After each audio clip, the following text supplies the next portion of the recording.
Bien, écoutez, non seulement vous avez respecté scrupuleusement l'horaire, ce qui est souvent assez rare, mais en plus, vous avez répondu aux obligations, disons, de la conférence de clôture qui, après la série de conférences sur des thèmes industriels, scientifiques, environnementaux, la conférence de clôture se veut avoir une vision beaucoup plus politique, beaucoup plus humaine, beaucoup plus environnementale. Et vous y avez, je crois, parfaitement répondu. Vous avez soulevé des points qui vont questionner, je crois, le public. Et vous nous avez présenté parfaitement bien et clairement ce très beau programme à 10 ans, ce beau programme national et la richesse de toute la politique scientifique qu'il y a derrière, de toute la stratégie, de tous les enjeux et de tous les défis.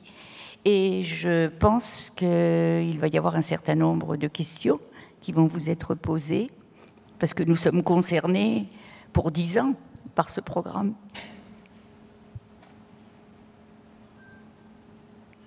Tout le monde est fatigué. Après cette rude journée, on a eu beaucoup de choses, Oui, Paul? On a eu un magnifique et spectaculaire panorama de ce qu'il faut faire pour préserver l'eau, l'environnement, le bonheur des gens. Et c'était vraiment explicité d'une manière très, je dirais presque spectaculaire, tellement était profonde.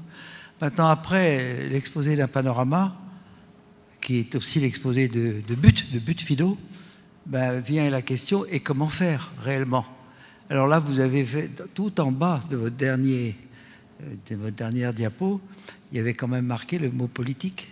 Et évidemment, c'est quand même un problème international, c'est quand même un problème de coordination politique. Et alors là, le comment faire, ça demanderait un autre exposé encore peut-être plus long.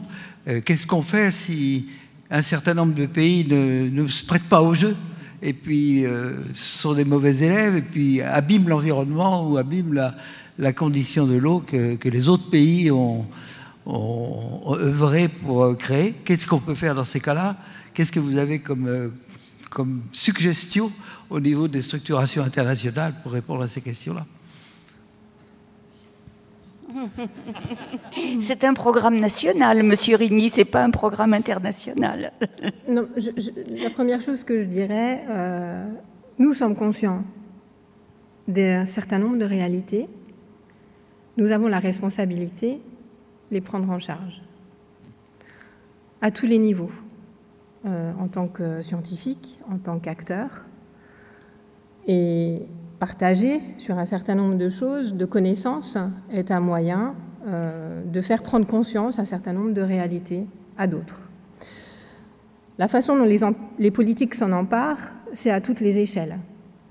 À l'échelle nationale, on peut tout de même dire que le plan eau, qui a été présenté, sorti par le président Macron en mars 2023, a parmi ses 53 propositions, c'est pas des propositions, 53 engagements, le 49.2 concerne le programme One Water.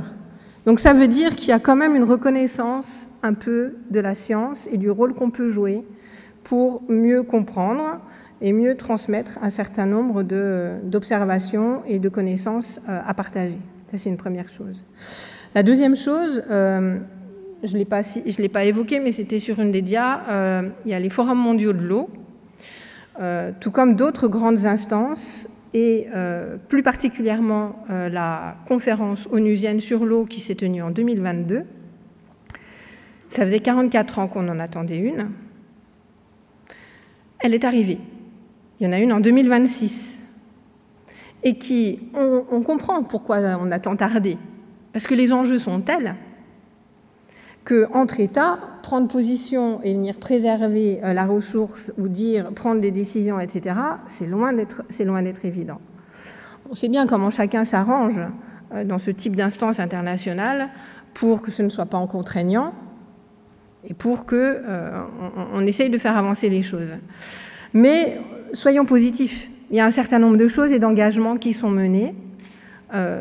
Et donc, il y a une conférence donc, des Nations Unies en 2026.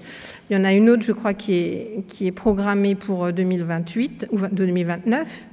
Et il y a une commissaire internationale de l'eau qui vient d'être nommée, qui est indonésienne, qui a été particulièrement active dans le Forum mondial de Bali, Forum mondial de l'eau de Bali qui s'est tenu au printemps dernier, pour justement, et c'est la première fois qu'on a un ambassadeur international dans le domaine de l'eau. Donc c'est des petits signes. Évidemment, ça ne résout pas tout, et ça nécessite qu'il y ait une réelle prise en charge individuelle et collective de l'ensemble de ces enjeux. Ça, on est à l'échelle très globale, mais il y a malgré tout plein d'initiatives qui sont menées à l'échelle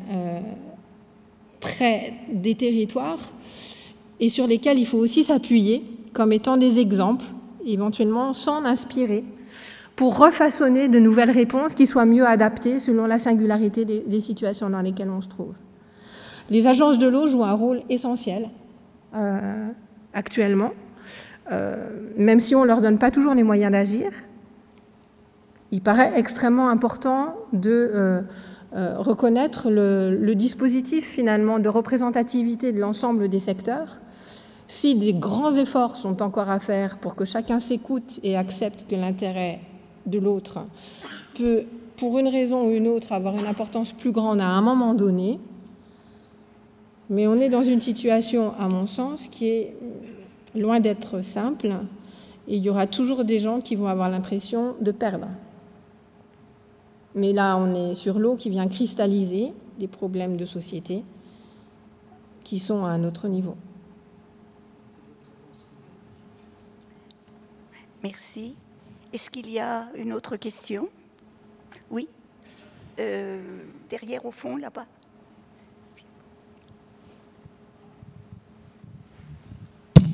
Oui, c'est une remarque. On a une conférence sur l'eau, on vient de terminer une conférence sur la biodiversité, on a une conférence sur le climat, on a une conférence sur l'énergie. Tous les phénomènes sont liés. Donc si on travaille... Ça me rappelle le discours d'Edgar Morin.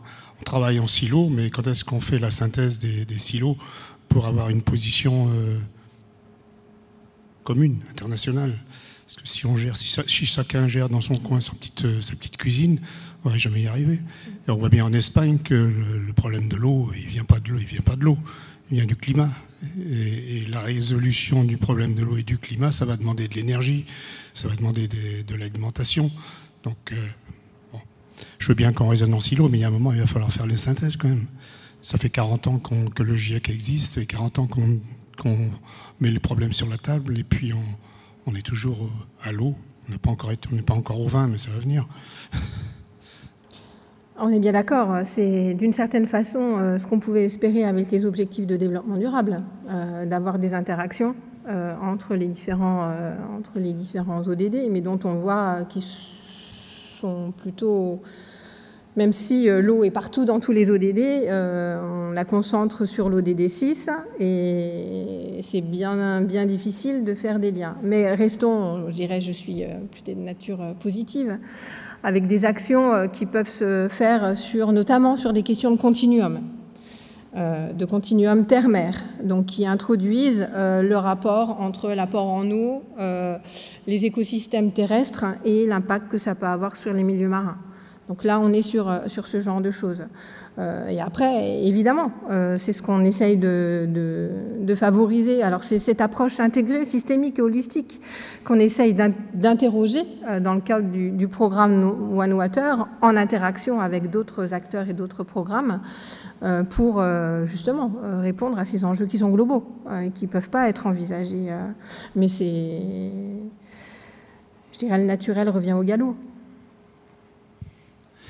À l'occasion des Jeux Olympiques, nous avons vécu à Paris un grand projet d'amélioration de la qualité de l'eau de la Seine. Et comment voyez-vous, comment s'intègre un programme de ce type qui a été demandé des investissements importants dans la stratégie que vous proposez? C'est juste génial ce qui a été fait. C'est-à-dire que depuis plus de 10 ans, un certain nombre de... Alors, il y a plein de paramètres. Une réglementation qui a obligé, d'une certaine façon, à avoir des rejets, ou moins de rejets, ou avec des quantités moindres. Donc, de la nécessité d'investir dans des infrastructures pour mieux traiter l'eau à travers les stations d'épuration. Ça, on a vu les effets réels. D'autres infrastructures, on voit bien que ça ne suffit pas et qu'il y a parfois des écoulements ou des ruissellements qui arrivent. Et donc, de la nécessité de déployer, là encore, un certain nombre de systèmes pour s'assurer qu'en amont, on réduit les pollutions. Puisqu'on ne va pas tout capter, de toute façon, il faut aussi que l'eau, il y a aussi des systèmes de filtration naturelle, il y a un certain nombre de choses. Donc, je dirais, les JO ont été un effet levier de ce point de vue-là qui a été pris en charge et qui a permis ce genre de choses. Et on voit malgré tout que l'ensemble des paramètres qui sont développés pour mesurer l'évolution de la qualité de l'eau pour la baignade, ce n'est pas tout à fait les mêmes non plus pour la biodiversité. Et qu'il faut, là encore, avoir une approche transversale pour s'assurer que c'est une qualité d'eau. Pourquoi ? Parce que vous savez, moi, quand je prends l'eau juste comme ça, elle est super belle et j'ai confiance parce qu'il y a les petites bêtes là qui me disent qu'elle est de bonne qualité. C'est aussi une dimension culturelle, au-delà d'une dimension... évidemment, il y a toutes les réglementations, les normes, etc. Mais après, on revient aux perceptions qu'on peut avoir et où... quand on se baignait dans la Seine d'un point de vue historique... au début je crois que c'est 1905, où il y a eu les premières... avant, il y avait des bains. On allait se baigner alors qu'au sud de... Jusqu'à l'après-guerre. Mais bien sûr, et on continuait. Et on allait alors qu'on voyait les cheminées des activités industrielles pas loin, et là, je vais vers un extrême, on va se purifier dans l'eau du Gange. Donc, c'est là qu'on est, dans ce rapport entre une perception de qualité d'eau sanitaire mesurée, qui ne répond pas à des normes, mais qui, d'un point de vue sacré, a toutes ces valeurs. Oui, une question là-bas.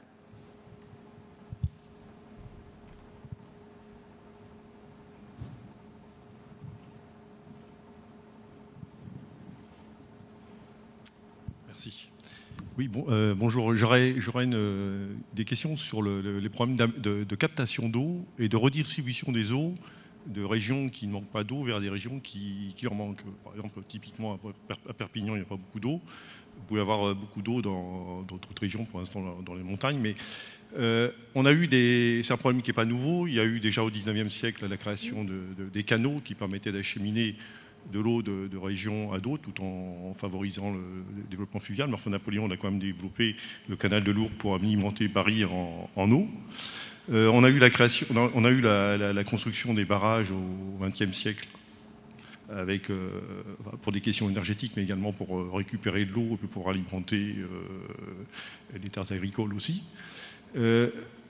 La question, c'est qu'actuellement, avec les gros épisodes qui sont de plus en plus fréquents de pluies diluviennes qui arrivent en France et dans le monde entier, je parlais de la France et de l'Europe, et puis les périodes de sécheresse qu'on subit l'été, est-ce qu'il n'y a pas possibilité, disons, de capter ces eaux, de récupérer toutes ces eaux qui arrivent massivement via, je ne sais pas moi, par exemple, comme on a fait avec la Seine pour éviter les crues, la création de lacs, de bassins en amont, de récupérer ces eaux et de pouvoir ensuite les redistribuer quelques mois plus tard dans les régions qui en manquent ou les récupérer pour l'agriculture et puis les industries à proximité. Et ça voudrait dire peut-être revenir à des systèmes de construction de canaux ou d'utilisation, de construction de pipeline, comme on sait bien faire avec le pétrole. Pourquoi pas, disons, considérer l'eau comme non pas une eau noire, mais une eau blanche, et puis la faire migrer en fonction de la demande sur tout le territoire, voire en Europe. Alors, je vais faire une réponse extrêmement rapide parce que je crois que le temps, ça mériterait un travail beaucoup plus approfondi.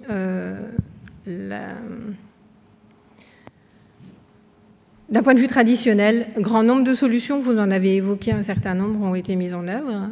La question est de savoir, là encore, sur une grille de lecture, qui bénéficie de quoi, quand, pour qui, combien de temps. Donc des enjeux de territoire extrêmement importants, et de territoire qui se déploient aussi à des échelles plus petites ou à des échelles beaucoup plus globales, quand on monte jusqu'à la stratosphère et que, voilà, ces immenses nuages, qu'est-ce qu'on en fait, etc. Donc il y a des réponses, on va dire, techniques, avec des tuyaux, des barrages, etc. Mais forcément, ça a des effets. Donc il faut mesurer les effets que ça peut avoir à court, moyen et long terme sur les populations humaines, les animaux, les plantes. Qu'est-ce que ça permet par rapport à l'amont ou par rapport à l'aval, par rapport à la surface, par rapport au souterrain. Et finalement, est-ce que c'est pas plutôt s'adapter aux réalités et aux nouvelles réalités auxquelles on est confronté, qui seraient les plus pertinentes, en faisant évoluer nos pratiques et en adaptant nos modes de vie de façon plus raisonnée et raisonnable. Je m'arrêterai là. Merci beaucoup. Je vais passer la parole à M. Goebel pour tirer les conclusions. Merci beaucoup, madame.